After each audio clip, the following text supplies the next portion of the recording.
ખાસ કરીને ગુજરાતની જનતા જે નારાજ છે, ગુજરાતની જે જનતા તકલીફમાં છે, ખેડૂતો આત્મહત્યા કરી રહ્યા છે, યુવાનો બેરોજગાર છે, ફિક્સ પગાર અને કોન્ટ્રાક્ટ ને આઉટસોર્સિંગના નામે શોષણ થઈ રહ્યું છે, ખુલ્લેઆમ દોડના દિવસે બુટલેગરો, ગુંડાઓ હાથમાં હથિયારો લઈ અને ભર બજારે લોકોની હત્યાઓ કરી રહ્યા છે, નાની નાની બાળકીઓ પર બળાત્કાર થઈ રહ્યા છે, પોલીસ પ્રશાસન સરકારનું કોઈ જાતનો અંકુશ રહ્યો નથી, ભ્રષ્ટાચાર જાણે શિષ્ટાચાર બની રહ્યો હોય, મંત્રીઓ લૂંટ ચલાવતા હોય, મંત્રી પુત્રો જેલમાં જતા હોય, સરકારને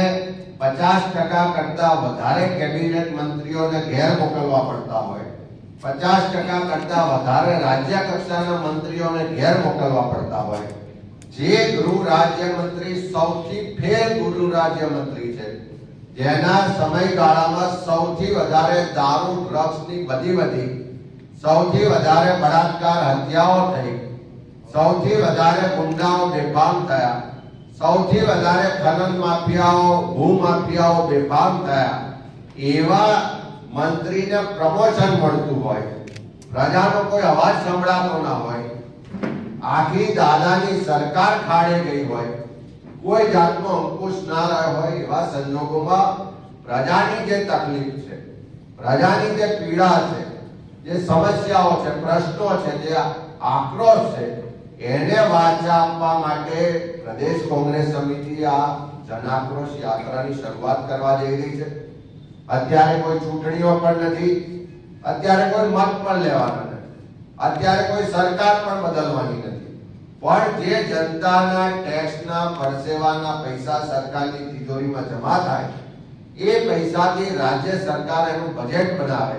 એ પૈસામાંથી મુખ્યમંત્રી મંત્રીઓ એનો પગાર લેતા હોય, એ પૈસામાંથી અધિકારીઓનો પગાર થતો હોય, એ પૈસા પ્રજા માટે વપરાવા જોઈએ, પારદર્શક રીતે વપરાવા જોઈએ, ભ્રષ્ટાચાર ના થવો જોઈએ. એના બદલે ચારે તરફ ભ્રષ્ટાચાર થાય છે, ઉત્સવ અને તાઇફા પાછળ પૈસાઓ વેડફવામાં આવે છે, ખોટી વિકાસના બળગા ફૂંકીને જાહેરાતો કરવામાં આવે છે,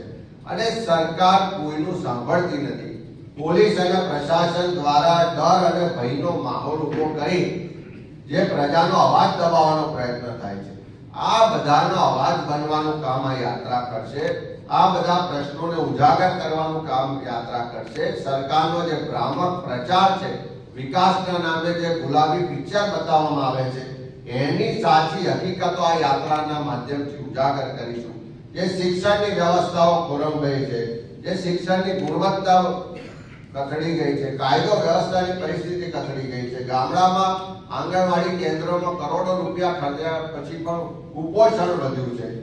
આ બધા જ મુદ્દાઓના યાત્રા દરમિયાન અમે આવરી લઈશું. ખેતમજૂરોને પણ મળીશું,